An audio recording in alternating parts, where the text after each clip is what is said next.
I would say as an Indian woman, it's been difficult because I've always thought that just one income isn't ever going to be enough.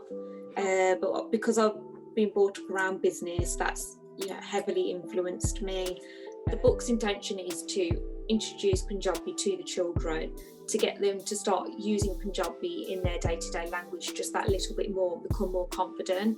She was turning 1, and I thought, well, she needs to have a Punjabi book. And I thought that was just so simple. Looking on the internet, on Etsy, Amazon, eBay, there was nothing. I thought, I don't want people then saying, oh, this is wrong, and etc. etc. I'm like, well, I've had an official translator, so either they're wrong or you're wrong. Any business has the potential to be as big as you want it to be. I can actually announce now.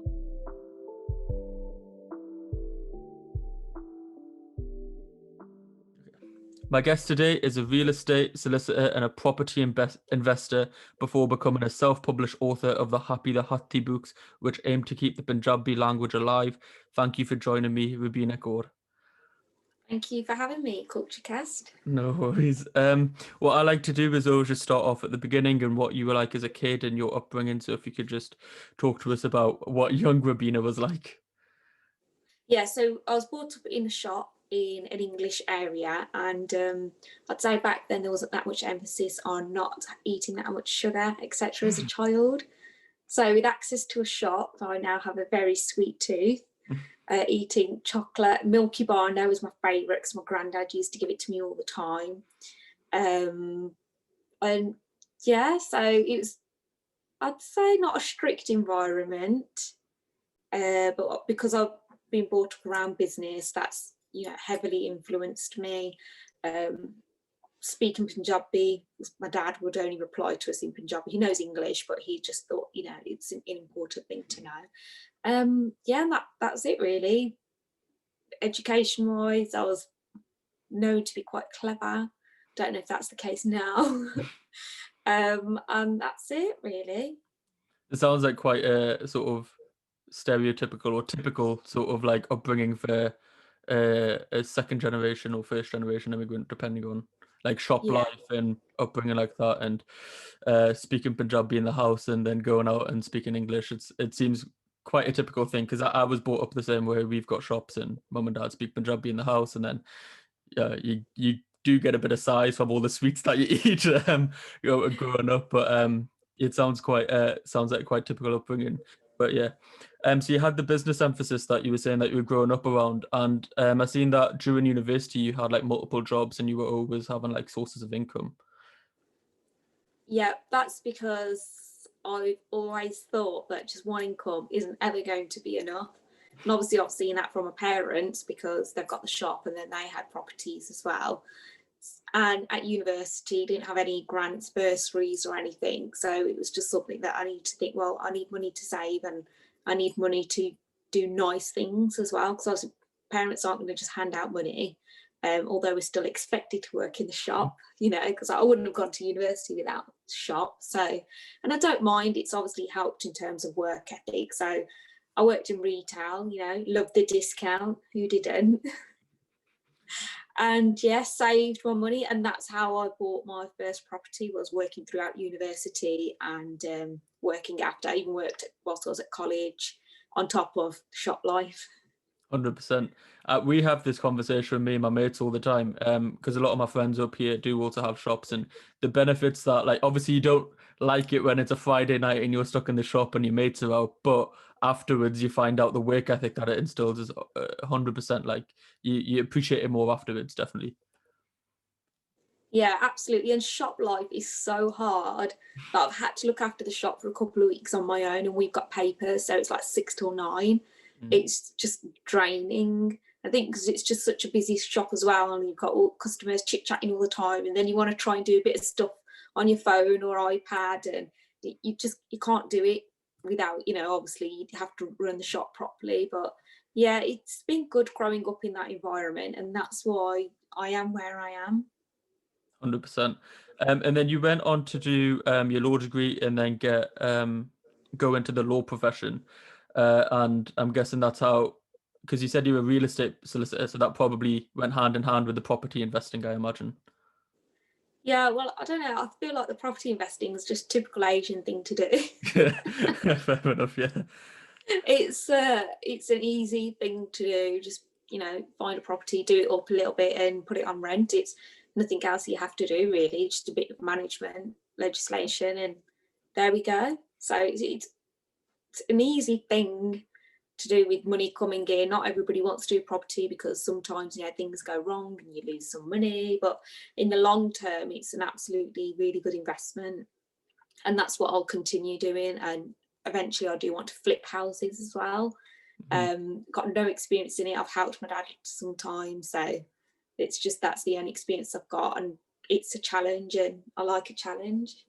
Exactly. If you're interested in it and if you're willing to tackle the challenge, then and you can make an income at the same time, then you may as well. Do you know what I mean? And Yeah, then I mean, it's stress.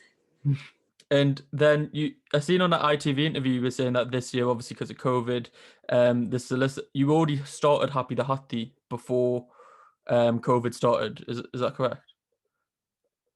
No, so I started Happy the Hathi end of April, start of May Right. Okay. And then 2020. So yeah, so we were in lockdown then, so working from home. That's how it started. oh, so you started it in lockdown, and then when you lost your job, I don't know if it's okay to talk about that aspect, but you were saying that you could go put more emphasis into Happy the Hathi and then obviously grow it full time. Yeah, I mean, absolutely. I mean, lots of solicitors lost their job, especially the real estate market, because everyone just froze and panicked, and the instructions and work, it just dropped. I went from doing probably 8 hours chargeable a day to not even an hour sometimes. So, and that was the reality of it, and they just couldn't afford to keep me on. So that's practically, I would say that's practically what it was. And then it's given me the time to then grow Happy the Hathi, and I was able to roll out 3 books very quickly.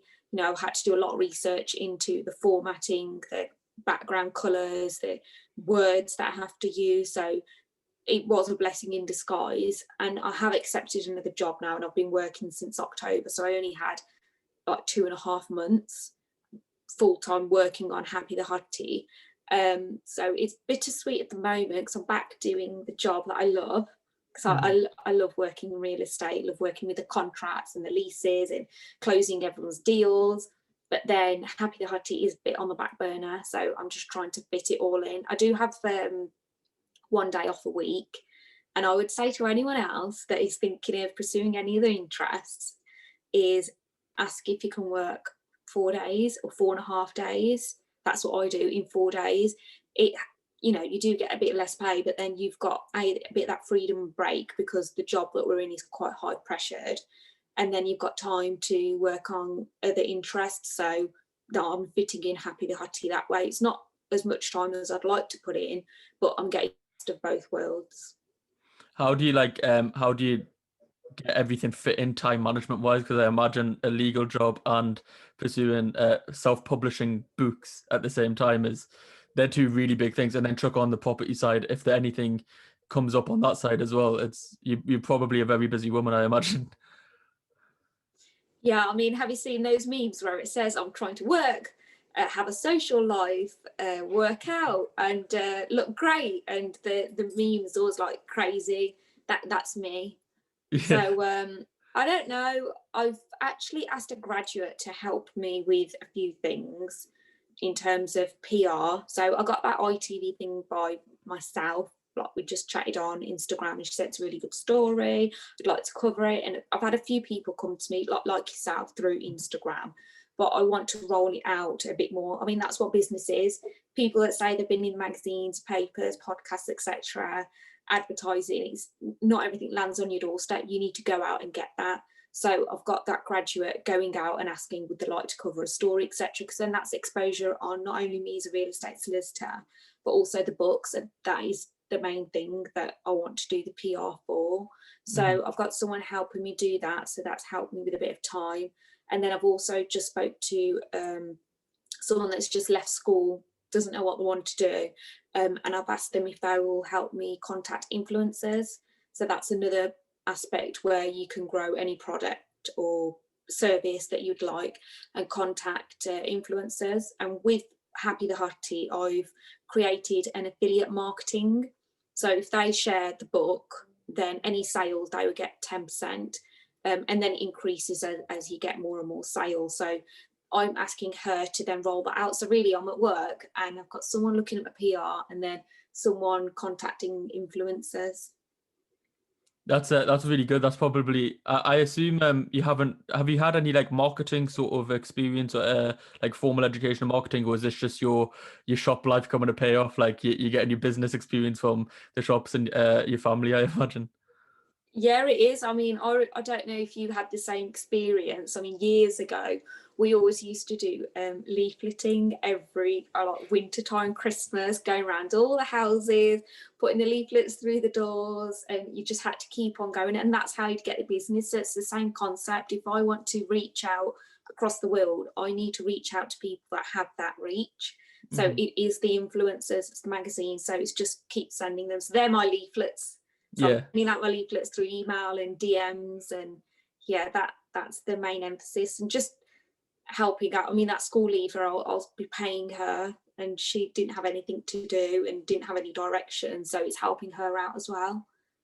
100%, 100%. As you said, the ITV thing that happened recently. How did that? You said they contacted you. How did you find like exposure wise? Did you see like a direct impact of like one night you're on ITV, the next morning you see your numbers spike or book sales? Like what was that like?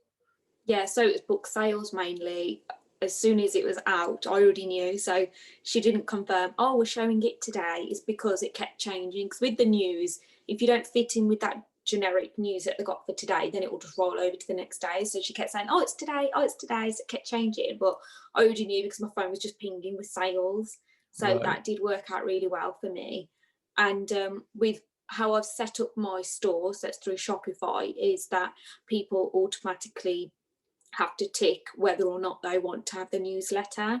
So anyone else, again, a newsletter, no matter what you're doing, is so important because you can send out the current news, send out links to your services, send out links to your TikTok or YouTube, etc. And that's worked out well because then I've done follow-up newsletters and then I've got more sales from that, which are the ones that watched ITV as well and had those odd few sales. So that helped me out massively. I did do a few of the bits of marketing with an influencer, which I also won't say. That didn't get me any sales. I think one sale. Oh, okay. Well, I mean, one's better than nothing, but I'm sure you were hoping for more. It is, but I had to pay a lot of money for it. Oh, right, okay. Yeah. Yeah. So it's probably not actually worth it then. Yeah. And when you started Happy the Hathi, you said back in March, April at the beginning of lockdown. Why was it that you thought of a children's book out of everything? Like, have you always had a passion of reading, and or have you always wanted to make a children's book, or was it a specific thing that happened that led to you creating this? Yeah, so I love reading and I always think that everyone should read, although we don't get enough time. I mean, as you can imagine, like I said, I'm ramming so much into my day. I don't read as much as I would like, but I do always get presents, and the present will be a book. And this was for my cousin's daughter. She was turning 1, and I thought, well, she needs to have a Punjabi book because her mum doesn't really know Punjabi and the father doesn't know Punjabi at all. So I thought, oh, a baby Punjabi book using English language. And I thought that was just so simple. And looking on the internet, on Etsy, Amazon, eBay, there was nothing. There was the odd few by the same person, but I didn't like the style and the format because it was the paperback book. Right. Whereas these, so I've got them here, they're board books, so you can see how thick they are. The pages are very thick and they last a long time. So that's what I was looking for. And I looked online to see if I can customize a blank one, which you can input your own text, etc. But it was so expensive. I think it was like £50 odd. And I thought, geez, I'm not paying that for Yes. one book. So then I started to do a bit of research on sourcing my own materials, illustrators, printers, rules and regulations. Obviously, I had to look into that as a lawyer. And that's literally, I think I planned it all out within a couple of hours of what I Oh, was really? going to do. Yeah. So, and that's how it started. So did you come up with, like you said, in a couple of hours, did you come up with like the idea of Happy the Hathi and the story and what it was going to be in them couple of hours? Or did you think, when you say in them couple of hours, is it just I'm making a children's book in Punjabi with the English language? In the couple of hours, I've thought of the name Happy the Hathi because I Googled the animal of India, which is Hathi. Mhm. So I've thought of the name and I thought of like the first, I'd say 20 titles. And that was it. And then obviously the other aspects of how I'm going to market it, where I'm going to market it. But I didn't have the content by then. So the couple of hours, it was all the titles and Happy the Hathi and where I want to reach. So obviously like Australia, here, Europe, America and Canada. Those were like the main areas. And then what platform? So Shopify, and that was it. So that took a couple of hours. And then the rest of the day and the evenings after that, because at that point I was working, was sourcing an illustrator. I actually drew out everything that I wanted, but I can't draw, so they're actually quite funny to look back. But I had a very specific image in my mind, so I actually went through 2 illustrators. The first illustrator just wasn't getting. I mean, the drawings were great, but it's not what I had in mind. So then I had to, close that deal and think, well, I need to find another illustrator, and that's how I've worked with her. And she had never done books before; she'd only ever done like one piece. So we've worked together quite well, and we've both learned quite a lot. That's good. That's good. I imagine like making a book, like you were saying there, the illustrator thing was probably just one problem that occurred. I imagine that it wasn't all smooth sailing. Like what were some of the other problems that when a person receives their book, they're gonna see this end product, but what's the sort of things that they won't see that went into it? Right. Okay. So there's quite a few things. There was when I found the manufacturer, so I sent over the PDF, and obviously she saw that I was Asian, and she said, "Right, I've quoted you for this, etc." And I'd already paid. She's like, "I'm going to print it." She goes, "But I want to check." She's like, "It's not an Arabic book, is it? Because you've got it the wrong way round." And I was like, "What?" She was like, "Because the way that it prints, it needs to be in the reverse, the front page does." And I was so glad that she told me, because even though she printed it on paper, it's printed as spreads. Mhm. And then I still would have said, "Yep, that's good to go. Please print." So she would have printed 1,000 board books back to front, basically, as if they were Arabic books. So I'm so glad that she told me that. The other thing was, before that, was looking at, oh, do I need barcodes, ISBNs? I knew barcode, but I didn't know what an ISBN was, which is like another barcode for the library. So it's anywhere in the world, if you type in the code on the book or search Happy the Hathi, it will come up, because that is basically the print for around the world. Right. I never knew Yeah, that either. I think that's on yeah, Amazon as well, isn't it? So you can type that little barcode into Amazon as well. yeah. So you can find it, I'll tell you yourself. And then the other one, which some of you may or may not know, is the biggest one, is, so we've got Happy the Hathi, Burns Baby's First Words. This is the first book, and it's all great, it's all formatted correctly, etc. Nothing wrong with it.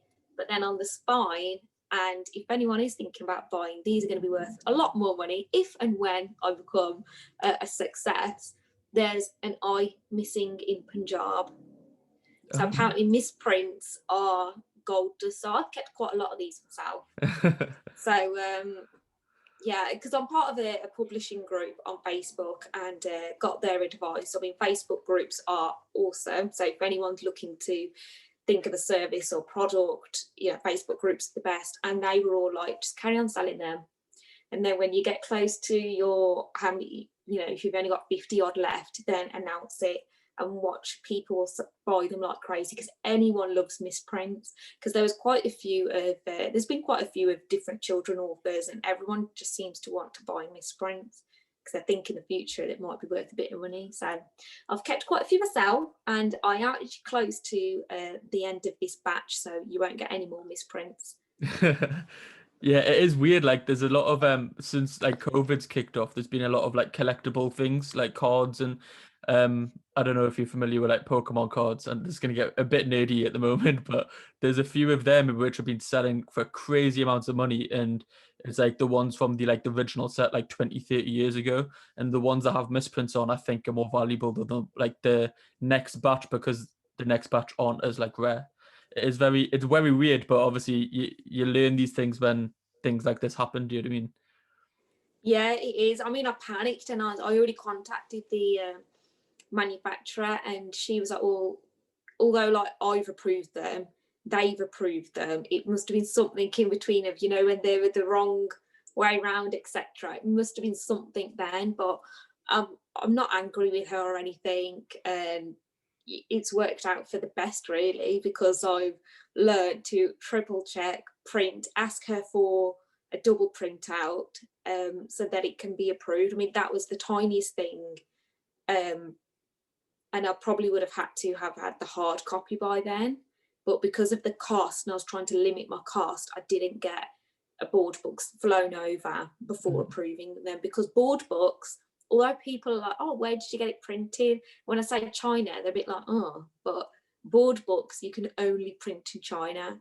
You can't get any of the printers anywhere. Anywhere in the world? No. Oh, didn't know that. Yeah, I even tried to get closer to Europe, but they just don't print them. I think because it's quite expensive to print board books, like the machinery. But my activity books, etc., I've been looking in Europe to get them printed, just so it's quicker to get here. And although it's more expensive, it's the carbon footprint as well. Yeah, yeah. I didn't know that about the cardboard ones. But as you said before, like you would rather have that than the paper one, because a 1-year-old, like you were saying, for your cousin's daughter, they're probably going to have them in the mouths and all this stuff, and they won't be Yeah. very useful after a couple of days. Whereas a cardboard one's way more useful. That's how I actually came across Happy the Hathi as well, back in July. Well, it would have been June. So July, I have 2 nieces, and both of their birthdays were coming up, and I had basically the similar idea of like, let's not just get them the generic sort of like coloring dolls or coloring pencils or dolls and things like that. And that's how I stumbled across Happy the Hathi, which was I think, Oh, very good. yeah, no, yeah, it was there was a few places that it was on. So one was Amazon, I think it was on, and then I seen it was on Punjab 2000 and Ditsy Blitz. They both did articles at the Yeah. time as well. So yeah, your marketing genius is working, definitely. Oh, I'm glad it come up with those articles. Yeah, it does. Yeah. I think I first seen it on Amazon, and then typed in Happy the Hathi, and then the articles and into Google, and then they came up like that. So shout out to them websites as well for helping out. Yes, yeah, thank you. And you said that you didn't want to go through like publishing through another sort of company, set up your own. What does that entail, like setting up like a publishing company? Nothing really. I'll say No. it as it is. It's just, yeah, you just create a company. When you put the type, it's just publishing house. That's all it is. It's because as an indie, we're classed as indie publishers. You can't just publish it yourself. You need a publishing company. So that's all it is. I mean, you don't even need to register at Companies House. It can just be, this is the publisher. And it's worked out well for me, because I've got Happy the Hathi Learns Baby's First Words, but this is first of many types of books, I'm hoping. So it might not be Happy the Hathi that's another book. It'll still be published under Thind Publishing. So it's worked out quite well. That's good. That's good. And you were saying earlier that with the spelling mistake on the side, I am notoriously bad. For anyone who like knows me personally, I hate when English typing is like in WhatsApp groups, because I've got cousins from India and stuff, and they type like that, and I can never get the right spelling. So how did you figure out which way is the right way to spell certain words? Yeah, well, there isn't a right way, because you can't translate Gurmukhi, which is what I would do it from, not Sharmuki, you can't translate Gurmukhi to English. So there is always going to be that slight variation. I checked things with my dad. I checked things with Google, but Google wasn't always right. Shock horror because there. you know, I would be familiar with the words and like, no, that's not right. So I'd check with my dad. The latest books that I've got, I've actually had an official translator. So Okay. they've been able to verify them, because I thought I don't want people then saying, oh, this is wrong, and etc etc. I'm like, well, I've had an official translator, so either they're wrong or you're wrong. Yeah. So like I said, the official translator, they appreciate that. Again, like anyone, Gurmukhi, you just can't translate word for word in English. Yeah. And that's all it is. There's so many different, like, depending on who you're speaking to. I'm going back to like WhatsApp groups when I say this, but depending Yeah. in which chat you're in, like you'll see the same word but it's spelled 3 different ways in 3 different WhatsApp groups. Like it's, even if like it's the simplest word like gidda or something like that, and it'll be spelled so many different ways. I'm thinking, how have you like managed to just get a formal unified way to get it done, because it seems so complicated. It is, yeah. I mean, I have noticed that when you speak to people from actual Punjab, they use shorthand, and it's the same with us. Like we've gone from hello to hi, and it's Yeah. same with them when they're doing. I've got people that send me Sasfigalaji. They put SSAG. Yeah. And so it's just their shorthand. So again, it's just, I've gone, let's say I've picked a word and I've Googled and I've looked at general chats. I've asked the translator, I've asked my dad, and I've asked our group chats, like our family group chat, and we've always gone with the majority. Right. That's good then. So it's not just one way, because then there could be discrepancy. It's like it's tested and proven, so nobody can say anything. Yeah, I mean, there will be some people that say things, because you've got to remember that, like the English language, there's going to be different words for the same thing. Yeah. So I've just gone with the one commonly known to me. And again, there's disclaimer on the website that there's different words for different districts of Punjab, or general words. But I think people buying these books appreciate that, and they literally just want their children to know a Punjabi word for it. They will be familiar with it anyway. So it's just, the book's intention is to introduce Punjabi to the children, to get them to start using Punjabi in their day-to-day language just that little bit more, become more confident. And that's what it is. And then the parent will become more confident as well. Because sometimes we've been speaking to English to your children so long, it's like, why are you going to introduce Punjabi when you've got that books as the bridge, and then you've got the books that are in English, and then they might feel more comfortable going to Punjabi school and to actually learn Gurmukhi, because I think it's absolutely great if you go and learn how to read and write Gurmukhi, but that's not the intention of these books. This is just to introduce Punjabi, trying to get it in the everyday language and not to lose the Punjabi language. Yeah, because I've seen that on one of the articles that you've done a lot of research into it as well, and you found that many young parents don't speak Punjabi in the house. So to introduce it again is obviously like that first barrier is overcome through such a lovable character. It's like a little cute elephant.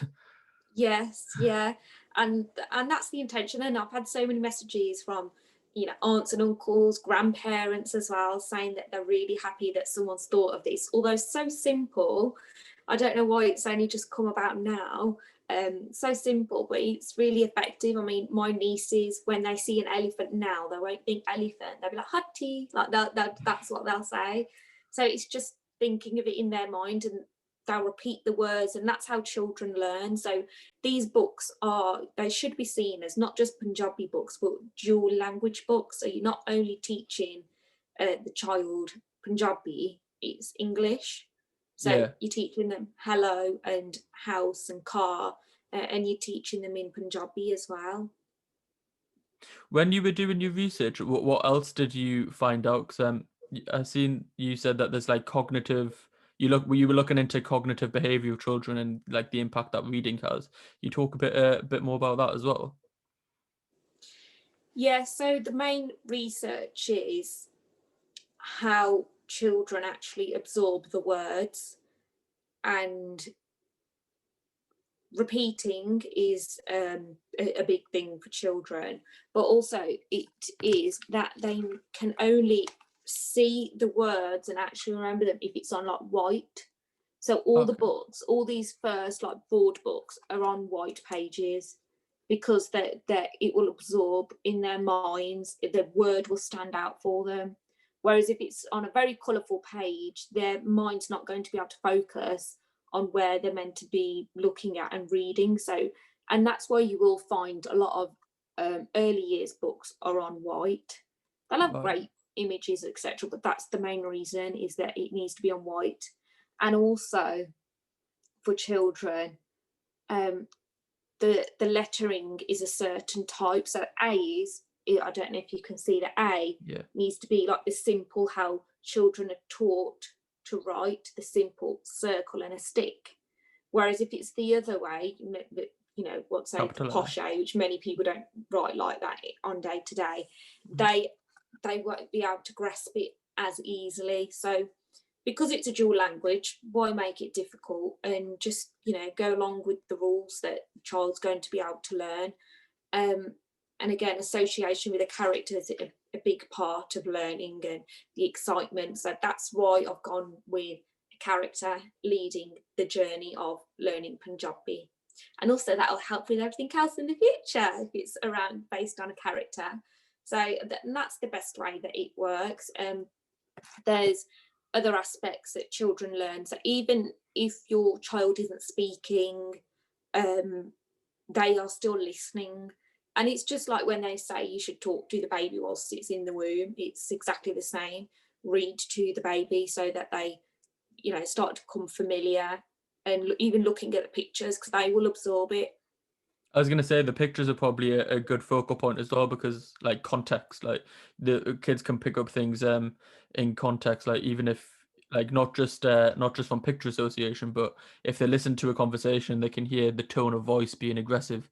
They'll know that like that thing's probably a negative word, or if it's like said with a massive smile, then they probably think it's a positive word and things like that as well. So the pictures probably help in that respect, I imagine.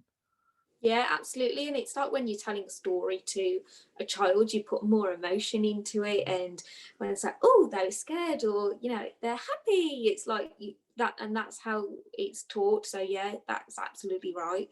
They associate the emotion when you're telling the story with the words and the pictures. And at the moment, there's 3 books, isn't it? So there's the first one was just general words that you had picked up there, yeah. Just So general baby's words. first words, yeah. And then what were the preceding 2? So I've got Happy the Hathi Learns Colours.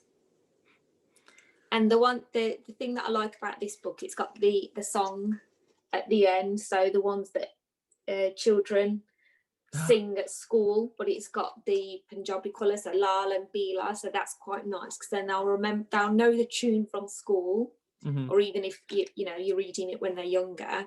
But then they'll also be able to associate it with the Punjabi words. And then there's numbers. So this is numbers to 10. But what I most like about this is the numbers are associated with things in Punjab. So it's like 3 jalebi, then jalebia, you know, jar, dol. And that will bring up a conversation about, you know, if they don't know what jalebi is, oh, what's a jalebi, mom? Or, you know, what's a drum? And then it's just opening up conversation as well. So I do like those aspects of it. And then I've got, which you've probably seen on social media, is I've got the activity book. So I did a Kickstarter campaign, and that went really well. I had so much support from my LinkedIn contacts and actually social media. And I raised the £2,000 that I was looking for through people buying books or just simple pledges. So I'm working on another board book. Probably can't disclose that one yet. Right. And that will go to the people that chose that board book. but then a lot of people also picked an activity book. That activity book, gosh, it's probably took me 4.5 months. Oh wow. And that's the longest yet, because looking at the tasks and then having to look at how to put it in Punjabi, and I wanted it more of an educational activity book. Mm-hmm. And then there's the other thing, which you probably know, is about CE mark. No, I've not heard of that. So when you look at things now, so you will notice it, everything's got a CE mark on. Majority of things have a CE mark. Yeah. And that's just saying that it's a European standard. And in fact, that's actually not that high, because there's I think FSC, which is an even higher standard, and my printers, that's what they've got. But if I want a CE mark, I have to pay a couple of £1,000, and Oh wow. per book.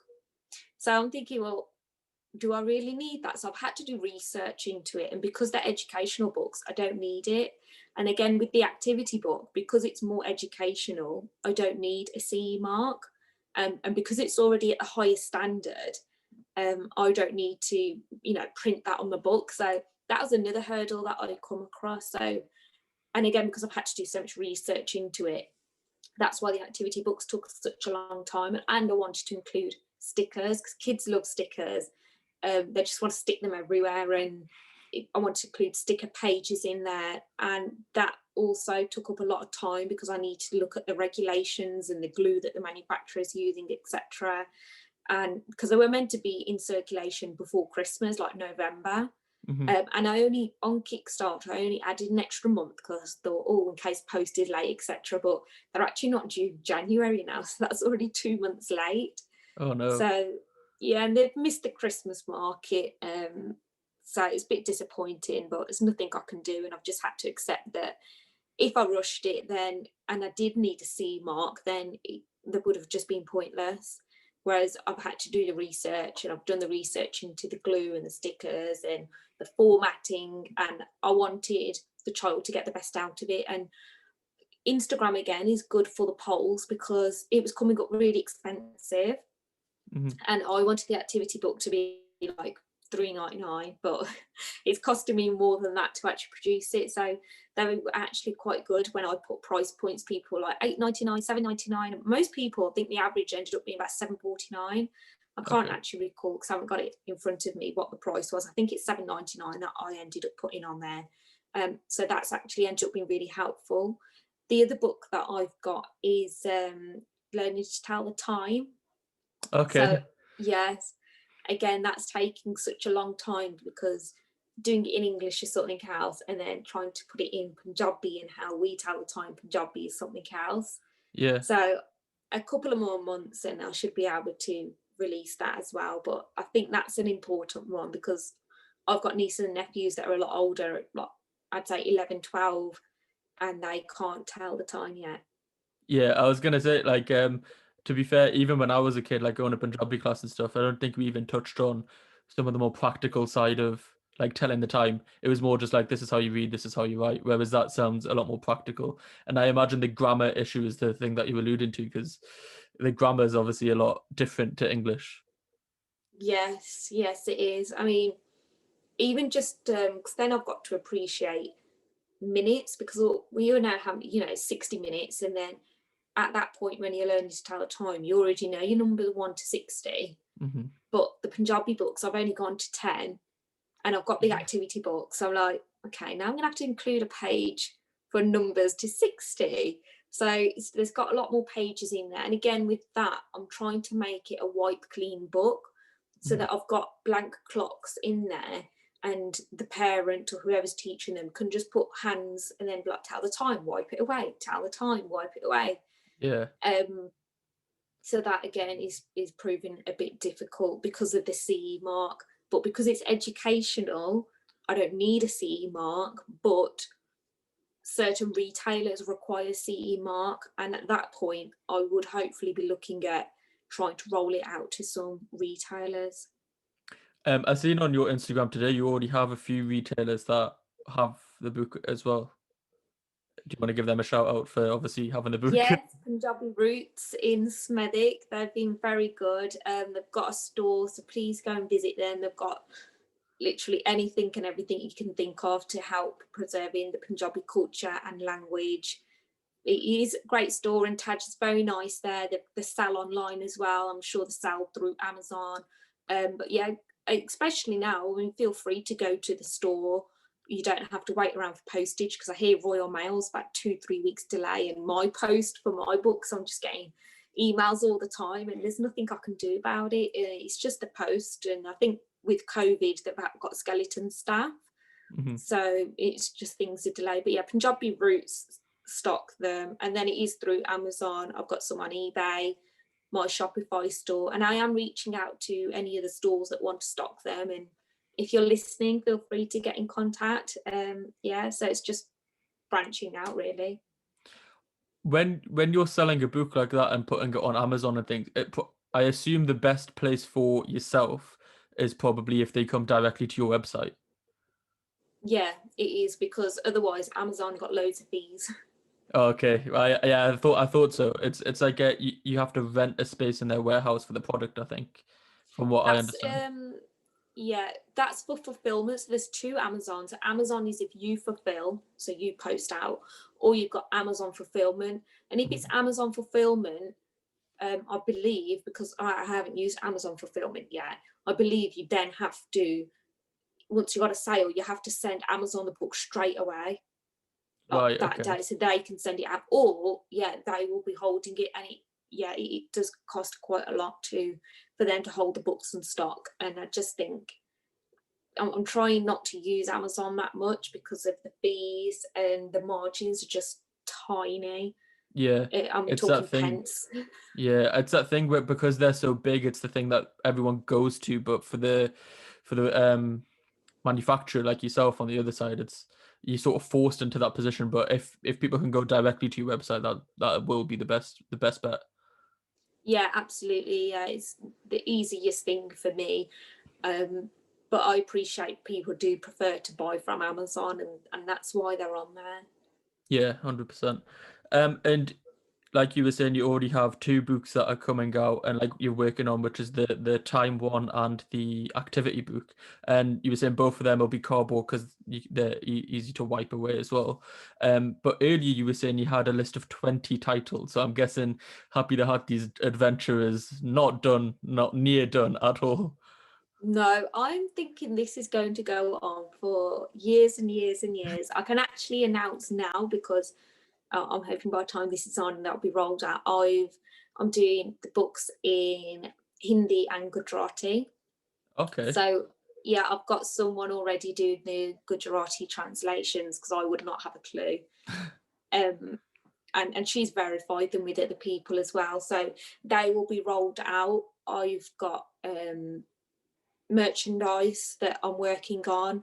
The first week I had people messaging me, "Hi, have you got any pencils for Happy the Hattie? Have you got Happy the Hattie soft toy yet? Now, have you got pencil case?" And I'm like, geez, like I didn't know that anybody would want all this stuff, but there's clearly a few people that want it, and I feel like it will work the brand in a positive manner. And that's what I want it to do, really. I mean, these books, so again, I've got the 20 titles. The intention is to preserve the mother tongue. So that's why I've got Punjabi, Hindi and Gujarati. So when I get a demand for any other language, then I will look into it. But the demand for Hindi and Gujarati was there because I kept getting messages constantly, at least once a week. If not sometimes on the same day, I'd get 4 or 5 people. I think it might be friends that, because I think if you look at something and then your friends will also get something like similar notification. And that's how it works when you like something. That's why it's very helpful if you do like and comment. So yeah, the intention is to preserve the language and also teach children key things. So, you know, numbers, basic words, manners. There's a family book that I want to do, so teaching the family relationship in Punjabi, and then obviously it will be rolled out in the other languages. But then also there'll be another book aimed at the older generation, me being older as well, for the wider family, because there's so many different types of different relationships. So that book will be a lot bigger. Yeah, So I can imagine that book would be like a more like a novel than anything else, because you hear someone's wedding and it's like "Ye da sasti kuri da nori," this that, and then it keeps on yeah, going. That would be actually really interesting and hopeful. yeah. So and that's the intention. And also I want to cover books in terms of like bullying, and teaching children the importance of not only not bullying but also supporting your friends as well, because I think you have that initial thing to draw back from it.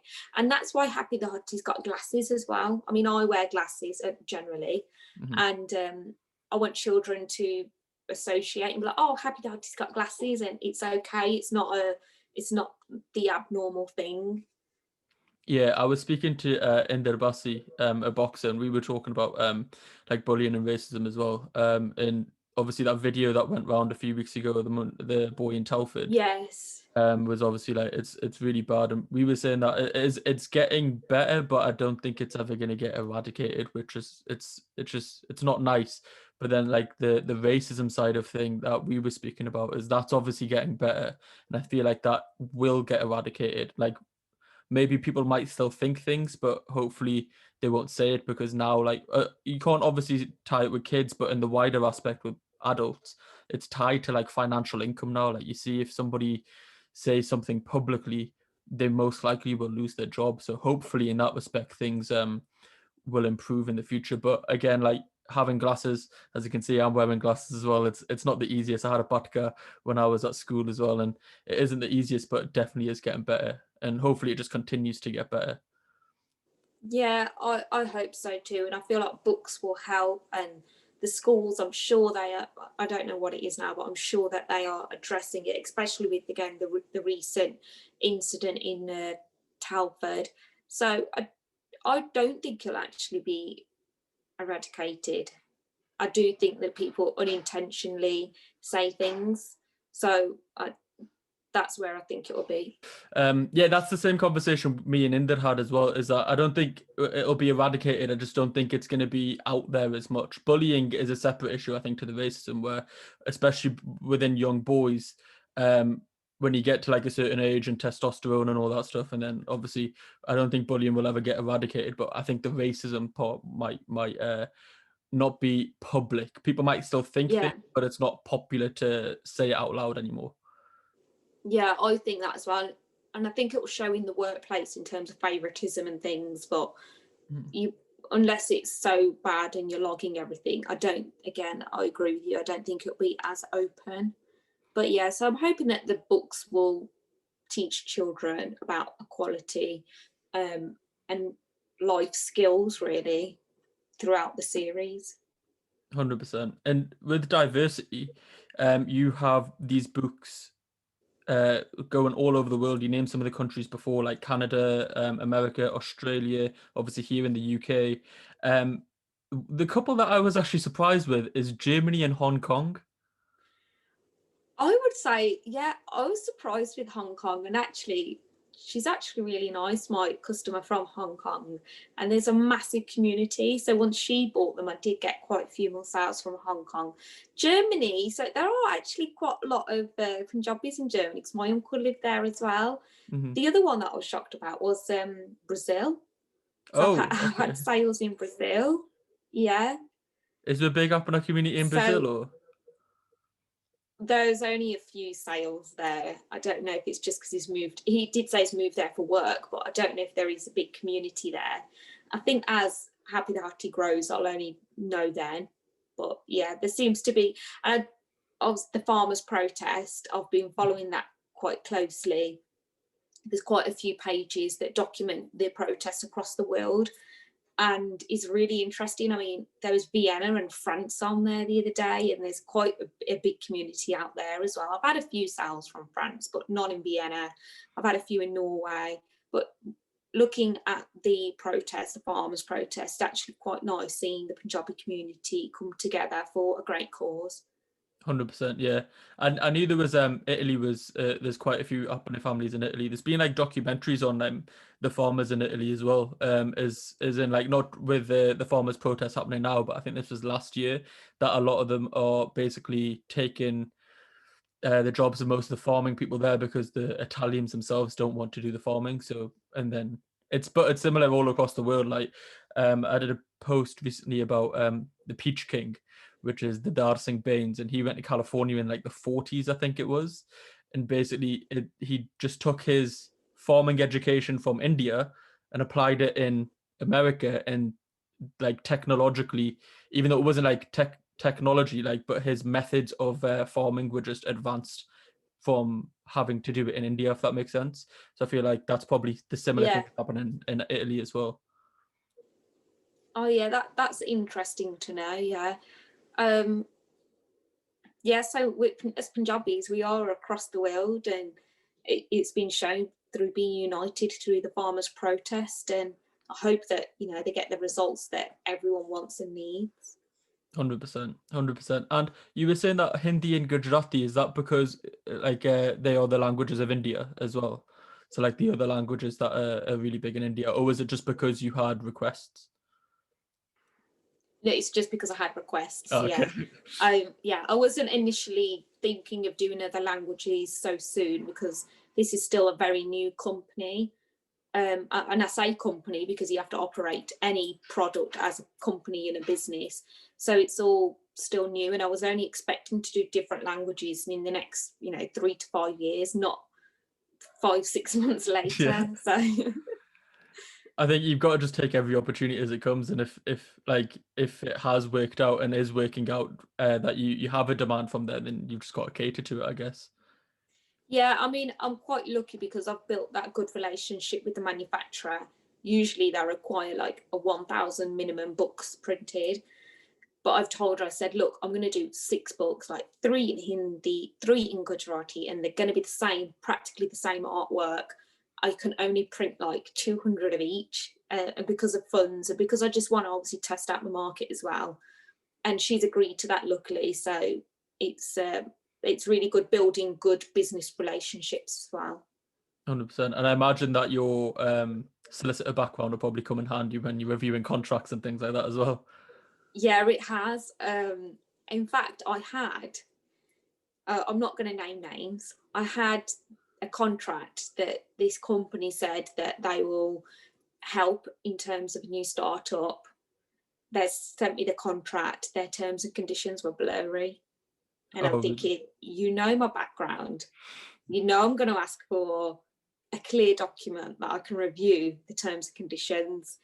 So I said that to them, and they said, oh, I actually don't think that this is for you, but we wish you all the best. Oh, no. So what was in those terms and conditions? They probably have in perpetuity somewhere. Yeah, absolutely. Or that, percentage of profits went to them or something. You just don't know, do you? That's it. So, yeah, it's helped in terms of like confidentiality clauses as well. Mm-hmm. My invoicing, although I haven't had to enforce payment of invoices yet, but I know the process. I'm quite familiar. So it has helped. And same with the property business. I do my own ASTs. I've started to do my own parents with, because I've said to them, because the way that my parents operated, because of the shop, mm-hmm. the agents would literally just call them, hi Kim, such property, this needs doing, and my mum would be like, yeah, okay, we'll deal with it. So I'm like, mate, the agents are just like your answer phone machine, but I can do that. So yeah. Save some money. So it's just those little things, really. So being in law and doing a law degree and knowing practicalities has helped me loads. 100%. I feel like there's always experiences that you can just continuously add to your repertoire, sort of thing, and that's a really good one to have, law. But then like we were saying before, the shops are obviously really good for like the business side of things as well. Yeah, absolutely. How do you feel like being a woman in like an Indian sort of culture and being a businesswoman? Because you seem like you are taking most things in your stride and just sort of like breaking all these sort of barriers that and setting yourself challenges and continuously trying to grow. how do you feel like the sort of representation of an Indian woman, do you feel like you have pressure to change that, or are you just doing what you need to sort of do? I would say as an Indian woman, it's been difficult because some people don't take it seriously. Right. And I say that in terms of trying to get deals with other companies in terms of helping each other. They'll have initial chat, and they're not even initial chat sometimes. They would say, oh, but you need to think about this, and have you done this? And I'm a bit like, well, yeah, I've already done all of that, and I've already got all of the set process. So is this something you're looking into partnership with? And I feel that they don't like that I've already done my research and that I do know it. And that's happened to me 2 or 3 times now. I just feel that the older generation, because they use the successful businesses that I've come across that have flagged that, just have this perception that I don't really know what I'm doing.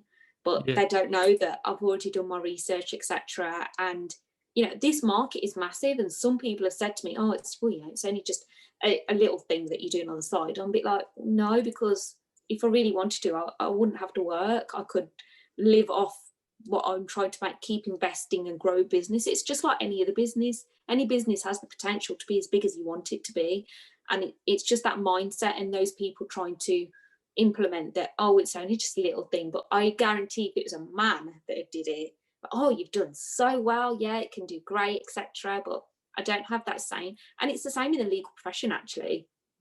And being an Asian as well, and I'm with the Wilkes partnership now, and they're absolutely fantastic, and they're such a nice firm, very flexible, and helped me along the way. And the partner noticed that another partner at a firm who was Asian was being very difficult with me. Although I was correct in some of the things I was raising, he'd be very difficult with me.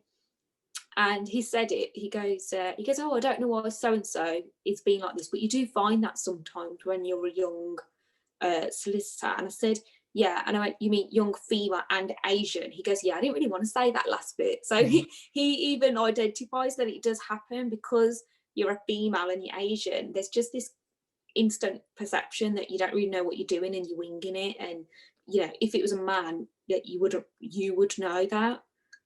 Yeah, so you feel like there's like still some like sort of condescending behavior, whereas you, as we've anybody who's listening to this, obviously the podcast so far, we've just discussed many things that most people, regardless of gender, regardless of race, would be able to do. Like time management alone is a struggle, but on top fitting everything else in, people might see this cardboard book of Happy the Hathi, but don't realize the amount of research that's went into it. Not even just like the book creation itself, but all the laws and like legislation that you were saying before. Like I didn't even know that about this. What was the term? The CE rating? Yeah, the CE exactly. mark. Yeah, exactly. Like all of this that goes into it. It's I don't think it becomes a gender or race issue there. It's just mainly like you've got to give credit where credit is due. Yes, no, thank you. Yeah, and I'm one of those people that support anyone and everyone. I get people reaching out, like, oh, can you share this? And oh, can you follow this? And I don't know if you know about Instagram algorithms and stuff, but unfortunately, I can't follow people anymore because shadow bans and all of that palaver. But yeah, I'm happy to share stories and things and give out initial advice. It's just helping each other. Whereas I don't like that attitude where it's, oh, you don't know what you're doing, or you need to do. I've had people message me saying, you need to do this. And I'm a bit like, just because I haven't flagged everything that I'm doing or announced everything that I'm doing, I have thought of it. But yeah, if you're flagging it, are you offering to help? Well, like, thank you very much. Like, exactly. They're obviously not. But yeah, I have had that. And like anything, and this is a total different topic, but then you get other people that just aren't happy for you. So yeah, I think that's it. Yeah, I feel like that's a separate problem, especially in our culture. But I'll not say too much on that part. I'll not say too much on that part. Yeah. And as we say, I'll leave all of your links in the descriptions for people to go directly to your website. What are and they'll see the price points and all that for the original 3 books that are on there, and then the books coming forward. But I like to sort of finish on things that aren't really related to what we spoke about so far. And you love traveling, so you've been to Paris, Dubai, Switzerland, Cancun was on your website. Which one of them did you enjoy the most, and for what reason? You can say what you enjoyed about each location if you don't want to say like which one, if you don't want to rank them, if that makes sense. Yeah. Okay. So in fact, I've travelled quite a lot. I've been to different countries. So I'll just talk about the ones from the last, well, not last year because I did go travelling start of this year. I only went to Switzerland and Cancun. But so Switzerland, I would say my favourite part was, oh God, this is difficult because I've done so much, and Switzerland's just such a different area that I probably wouldn't have picked initially. But yeah, I'd say going up in the mountains, because I've never been up in the mountains with the snow, and we had our lunch out there and looking at the view. So I'd say that was probably the best aspect of Switzerland. And then Cancun, and I'm sure you know, everyone talks about Coco Bongo. To be fair, I'm not really I know it's in Mexico, but I'm not really familiar with Cancun. Yeah, so it's I wouldn't really call it a club, but it's a venue where they put on a show. Right. And then they have music in between, so you dance in between, but you're still at your seat. Okay. So you're at your seat, and there's this show, and the show is all across the room. There's a massive stage, and they go through like massive hits, different films and snippets, and it's just. And we went to see the venue actually before, because it's like, oh, you can have a look. So we looked, and it looked really small, and I was like, are you kidding me? Like, this is, like I said, it's one of the best places, and it looks really small, but okay. So I didn't have that perception of what's going to be amazing, but yeah, it was really, really good. I would go again. Just for the atmosphere and the vibes and the dancing in between, and then the show. It's just, yeah, looking at all of that, it was very good. So that's Cancun and Switzerland. Dubai, wow, just the weather, isn't it? And I love everything about Dubai, and yeah, going into the desert, that was very good, and in the Jeep. I mean, at times I did feel a bit sick, but yeah, that was good as well. And what other location did you say? I can't recall. Paris was on the list. Yeah, Paris, I went on the Euro train, so that was quite interesting. It was literally as if you go on train from, let's say, Birmingham to London. Obviously, the standard's a lot better, but you just couldn't tell that you're going through any tunnel or anything. So that was nice. Nice experience going on the train. I loved seeing the Eiffel Tower and the food. I'm a big foodie, so I love going out to different restaurants to eat. So the food was amazing. And what I tend to do wherever I go, I need to go on a boat. So even if I'm like going to London for a weekend or something, like, oh, we need to go on a boat, let's go on a water taxi or something. I just enjoy it. So in Paris, we went on the boat there, and seeing all the sights as we went on the boat, that was really nice, and a bit cold because I went in September. Oh, okay, yeah. I can imagine the weather in Paris probably isn't the best then. When all this COVID malarkey is over and we're able to travel again, where's your next destination going to be? Have you thought about this yet, or?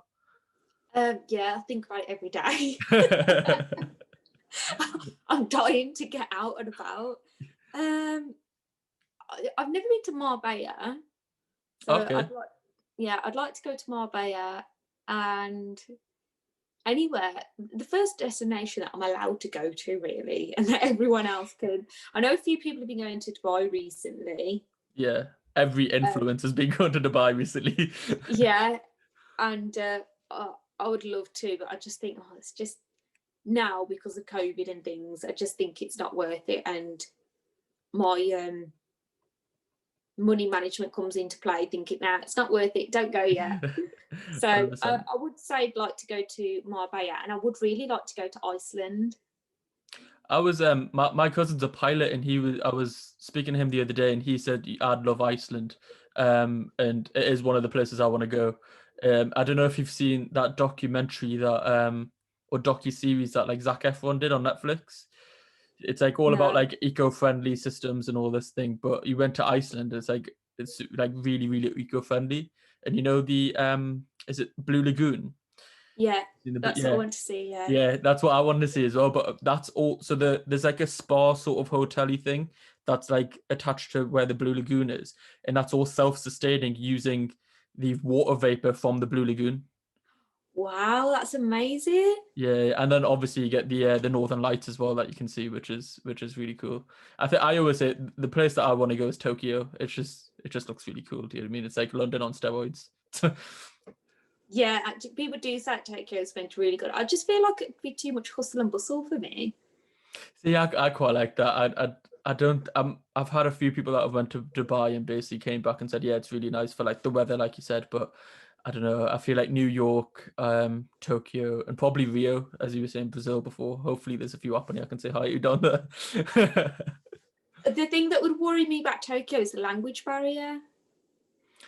I feel like they're quite like they're probably not as ignorant as English speaking countries, as in they'll probably understand English. And if they Okay. don't, I feel like they're so technologically advanced that they have like the Something, yeah. something there, like what Google Translate or something. Do you know what I mean? Because it does literally like the people that I know who've been there have just said it's like stepping into the future, which to me like is like a bit of a tech nerd is what I would want to Yeah. see. Yeah. No, And also this, maybe I'll add that to the list. yeah, yeah. So as Christmas was yesterday, because this isn't recorded in advance at all, how was your Christmas? Yes, Christmas was great, thank you. It was very different to other years. So usually we would have our three households get together. So that's my household and my two Thayas households would all get together. And, shop life as it is. So the shop's still open on Christmas Day, but it's only open 10 till 2. So that's very different to a normal day. So yeah, it has been quite different because we'd usually all get together, have Christmas dinner, open presents together.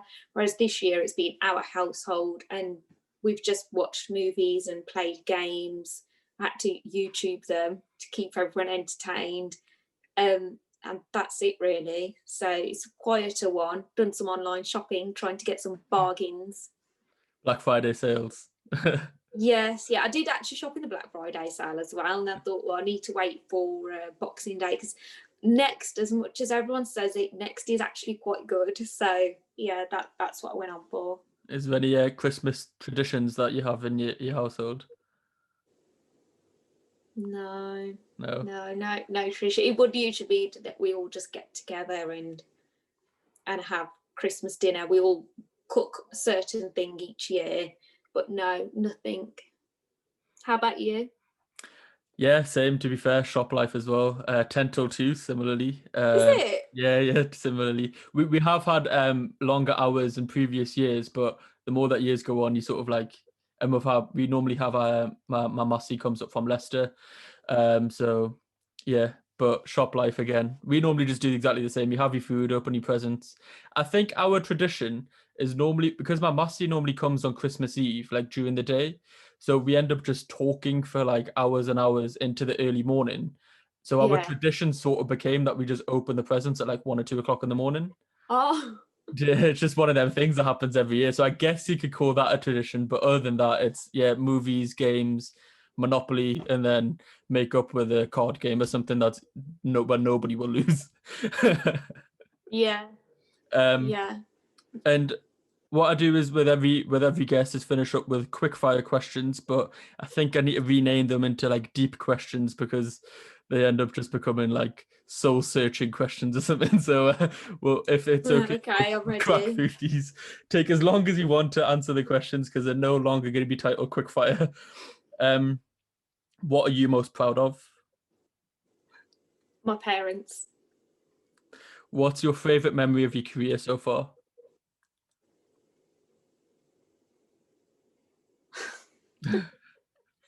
Self-publishing my books. What are you most looking forward to?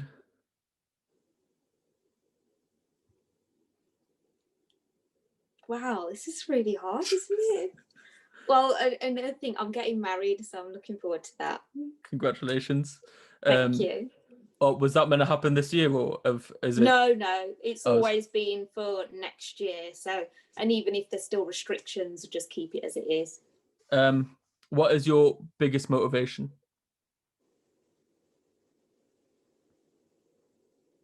Financial freedom. What is your definition of success? To have free time. You can't have both financial freedom and free time. And last but not least, because it is the KultureKast podcast, how do you think your culture has affected your journey thus far? Massively, because I've created a business out of it. Yeah, definitely will. Again, thank you for your time so much. All of your links to your personal social media, the Happy the Hathi website, Happy the Hathi's social medias will be in the link below for anybody who wants to check that out. If you have any young cousins or nephews and nieces, you know what to get them for Christmas next year, I guess, or for their birthdays, and just keep an eye out for the upcoming projects. Yes, thank you very much. Thanks for having me. No worries.